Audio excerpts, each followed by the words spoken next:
त्यांना मानाचा मुजरा करतो।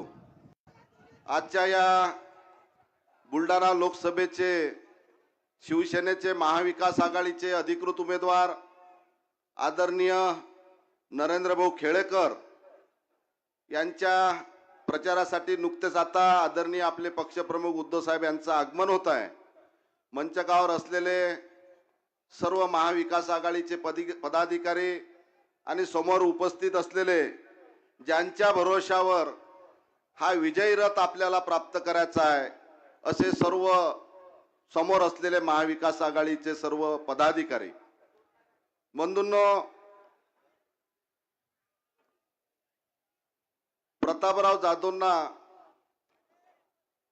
उद्धव साहेबांनी एक अडत्या होता।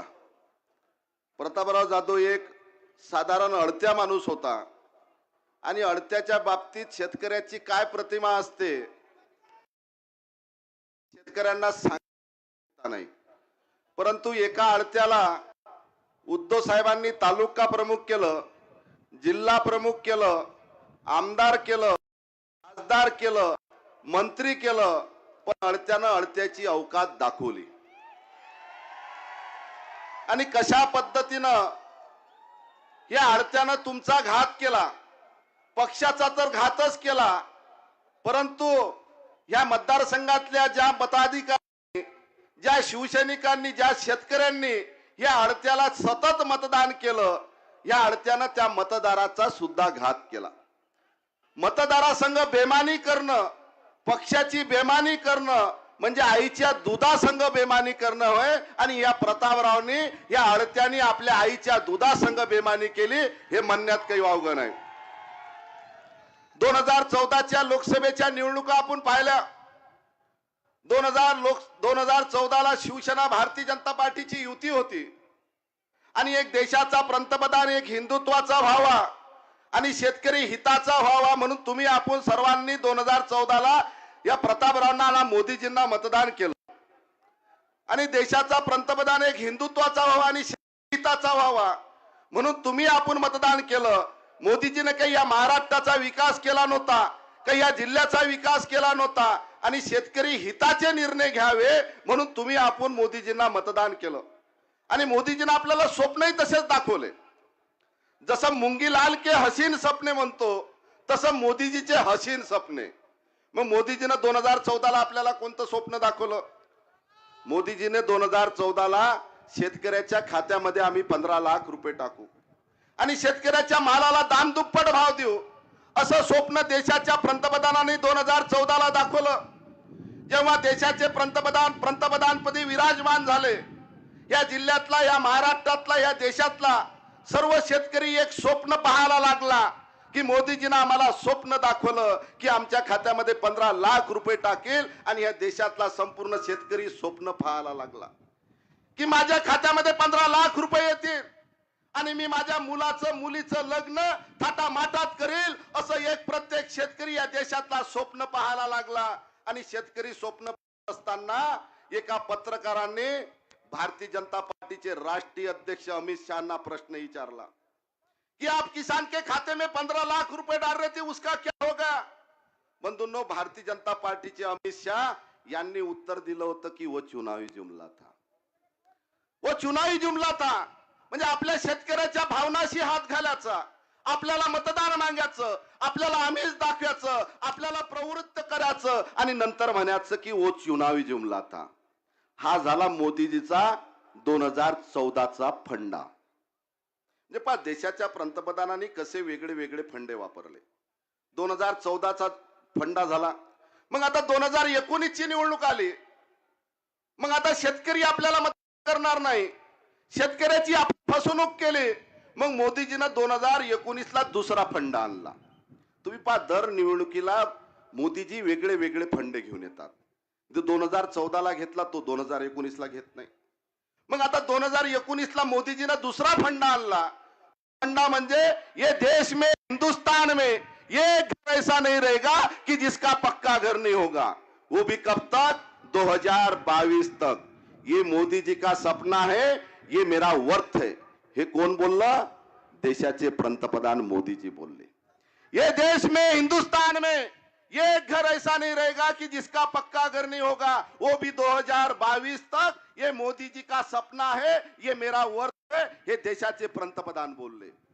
आज 2024 लागलं, आज रोजी सुद्धा 50% लोक कुळाच्या घरात राहतात।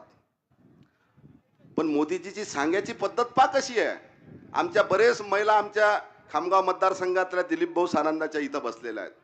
मोदीजीची सांगायची पद्धत कशी, मोदी जी जब घर देता है तो कांग्रेस के सरी का नहीं, पक्का घर, पक्की छत, घर में नल, नल में जल, एलईडी लाइट, शौचालय, उजला कनेक्शन केवढ्यात 1,10,000। आणि मोदीजीचा सूटबूट 10 लाखाचा।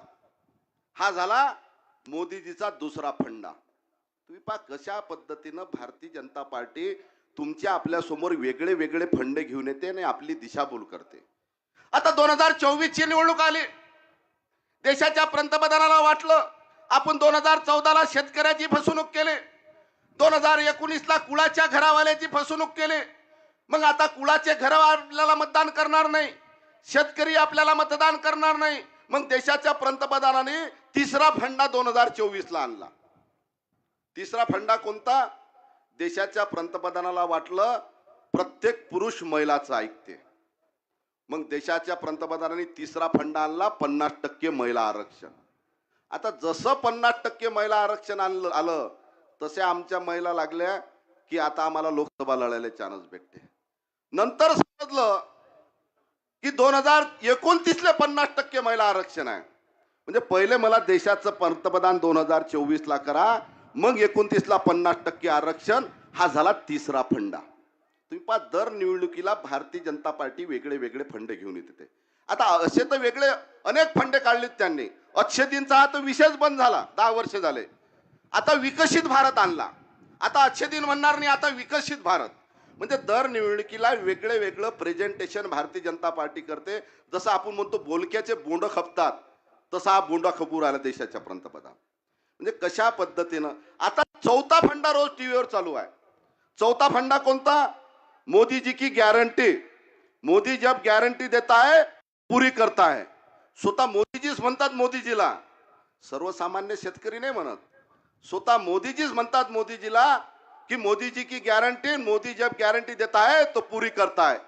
अरे मोदीजी तुम्हीच गॅरंटी दिली होती आमच्या खात्यात 15 लाख रुपये येतील म्हणून, तुम्हीच गॅरंटी दिली होती कुळाचे घर आम्ही पक्के करू म्हणून, तुम्हीच गॅरंटी दिली होती 2016 ला छत्रपती शिवाजी महाराजांच्या पुतळ्याचं मुंबईमध्ये अरबी समुद्रामध्ये देशाच्या पंतप्रधानांनी भूमिपूजन केलं होतं। आज 2024 लागलं, आज 8 वर्ष झाले देशाच्या पंतप्रधानांनी आपल्या राज्याच्या पुतळ्याचं भूमिपूजन करून 8 वर्ष झाले। पण आज रोजी सुद्धा छत्रपती शिवाजी महाराजाच्या पुतळ्याची ईट सुद्धा रचले गेले नाही, ज्याला आपण दैवत म्हणतो। तुम्हाला आपल्याला माहित असेल देशाच्या पंतप्रधानाने 2014 ला एक नारा दिला होता भारतीय जनता पार्टीनं, छत्रपती का आशीर्वाद चलो मोदी के साथ। या छत्रपती शिवाजी महाराजांचा आशीर्वाद या महाराष्ट्रातल्या मराठी माणसाला भेटेल का या गुजरातच्या बनियाला भेटेल? आता तुम्ही म्हणसाल की गुजरातचे बनिया कसे काय? एखादा महाराष्ट्रातला मराठी माणूस जर परराज्यामध्ये गेला, त्याला जर विचारलं कहा के हो, तर आपण म्हटलं महाराष्ट्र के हो, त्याच्या तोंडून निघेल छत्रपती शिवाजी महाराज के मावळे हो। एखादा गुजरातचा माणूस जर परराज्यामध्ये गेला, त्याला जर विचारलं कहा के हो, तर गुजरात के हो, तर गुजरात के बनिया हो। गुजरातच्या माणसाला बनिया म्हणतात आणि महाराष्ट्रातल्या मराठी माणसाला छत्रपती शिवाजी महाराजांचा मावळा म्हणतात। हा या महाराष्ट्राचा इतिहास आहे। आणि या दोन गुजरातच्या बनियानी आपल्याला अक्षरशः बनवा बनवी लावली, अक्षरशः बनवा बनवी लावली। तुम्ही पहा 2014 ला स्फूर्ती इराणीनं सिलेंडरवर बसू बसू आंदोलन केलं होतं, सिलेंडरवर बसू बसू। त्यावेळेस 350 रुपये सिलेंडरचे भाव होते, आज झाले 1200 रुपये आणि 200 रुपये भाऊबीजच्या दिवशी कमी केले। मोदीजी कसे बोलतात पहा, त्याची बोलायची पद्धत पहा कशी असते। मोदीजी का बहन को भाऊबीज का तोहफा। चला असा भाऊ तर पुऱ्या हिंदुस्थानात पाहिला नसेल, बहिणीला 800 न लुटलं आणि 200 रुपयाचा भाऊबीजचा तोहफा देऊ राहिला। असा हिंदुस्थानात भाऊ नसेल कोणता। म्हणजे कशा पद्धतीनं जनतेची दिशाभूल करतात, कशा पद्धतीनं तुमची आपली मानसिकता करतात. 2000 आता या देशामध्ये, या महाराष्ट्रामध्ये भारतीय जनता पार्टी शेतकऱ्याच्या नावावर मतदान मागणार नाही. भारतीय जनता पार्टी विकासाच्या नावावर मतदान मागणार नाही.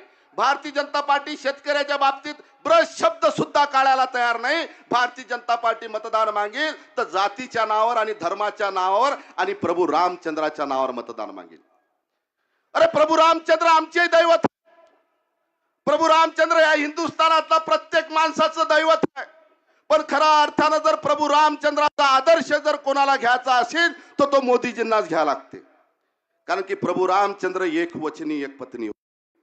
प्रभू रामचंद्रांनी आपल्या सीतामैयासाठी, आपल्या स्वतःच्या पत्नीसाठी रावणासंग युद्ध केलं होतं. हा प्रभू रामचंद्राचा इतिहास आहे. ज्या वेळेस बाळासाहेबांनी 60 वर्षापूर्वी शिवसेनेची स्थापना केली, बाळासाहेबांनी 60 वर्षापूर्वी विचार केला, मला जर माझ्या पक्षाची शिवसेनेची स्थापना करायची असेल तर माझ्या पक्षाची निशाणी काय असली पाहिजे. ज्या प्रभू रामचंद्राने ज्या रावणाचा वध ज्या धनुष्यबाणाने केला, आज माझ्या मराठी माणसावर अन्याय करणारे अनेक रावण या कलियुगामध्ये या लोकशाहीमध्ये जन्माला आले. आज माझ्या शेतकऱ्यावर या लोकशाहीमध्ये अन्याय करणारे अनेक रावण जन्माला आलेले आहे. आणि या लोकशाहीतल्या रावणाचा जर मला वध करायचा असेल तर ज्या प्रभू रामचंद्रांनी ज्या धनुष्यबाणाने रावणाचा वध केला ते पक्षाची माझी निशाणी असली पाहिजे. हा बाळासाहेबांनी 60 वर्षापूर्वी विचार केला की आज माझ्या मराठी माणसावर अन्याय करणारे अनेक रावण जन्माला आलेले आहेत. आज माझ्या शेतकऱ्यावर अन्याय करणारे अनेक रावण जन्माला आलेले आहेत. ह्या रावणाचा जर वध करायचा असेल तर ज्या प्रभू रामचंद्रांनी ज्या धनुष्यबाणाने रावणाचा वध केला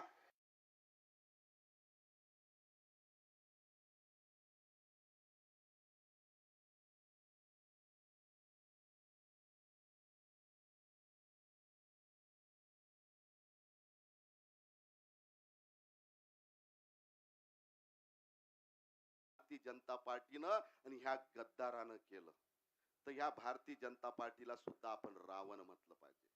मग रावणाचं दहन जर दर दसऱ्याच्या दिवशी आपण दर दसऱ्याला करतो तर या भारतीय जनता पार्टीच्या रावणाचं दहन आणि या प्रतापराव जाधव या रावणाचं दहन आपल्याला येणाऱ्या 26 तारखेला मशाल चिन्ह मशालचं बटन दाबून या भारतीय जनता पार्टीचं आणि प्रतापराव गद्दाराचं दहन आपल्याला येणाऱ्या 26 तारखेला करायचं आहे. बंधूंनो, भारतीय जनता पार्टी मराठी माणसाची पार्टी नाही. भारतीय जनता पार्टी शेतकऱ्याची पार्टी नाही. हा प्रतापराव हा भारतीय जनता पार्टीचा दलाल आहे. हा प्रतापरावनं पक्षासंग गद्दारी केली.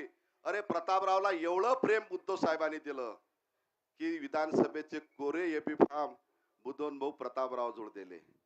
एवढा प्रतापरावर आपल्या उद्धव साहेबाचा होता. जेवढा एखाद्या मुलावर ज्या बापाचा विश्वास असते तेवढा विश्वास या प्रतापरावर उद्धव साहेबांनी ठेवला आणि या प्रतापरावनं उद्धव साहेबाच्या पाठीत खंजीर खुपसलं, आपल्या मराठी माणसाच्या पाठीत खंजीर खुपसलं, आपल्या शेतकऱ्याच्या पाठीत खंजीर खुपसलं. काय याची अवस्था आहे? कशा पद्धतीने यांचं राजकारण चाललंय? ज्यावेळेस मी सुरतला गुवाहाटीला गेलो होतो त्यावेळेस टीव्हीवर एक बातमी आली होती की आमदार नितीन देशमुखला हृदयविकाराचा झटका आला. मला तर कोणता झटका आलाच नव्हता. मला माहिती नव्हतं. मी दवाखान्यात भरती होतो. मला गुंगीचं औषध देऊन इंजेक्शन देऊन भरती करण्यात आलं होतं.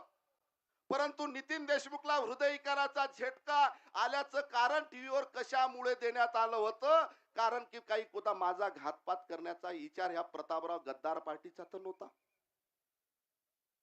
पण परंतु ह्या पक्षाने कधी विचार केला नाही की टीव्हीवरची बातमी पाहून माझ्या पत्नीची काय अवस्था झाली असेल, टीव्हीवरची बातमी ऐकून मला माझ्या मुलाची काय अवस्था झाली असेल, आणि एखादी ते बातमी ऐकून जर माझ्या घरामध्ये कमी जास्त झालं असतं तर या गद्दारांनी काय केलं असतं. म्हणून माझी तुम्हाला नम्र विनंती आहे, हा छत्रपती शिवाजी महाराजांचा जिल्हा आहे, जिजाऊ मातांचा जिल्हा आहे. हा बुलढाणा जिल्हा जिजाऊ मातेचा जिल्हा आहे.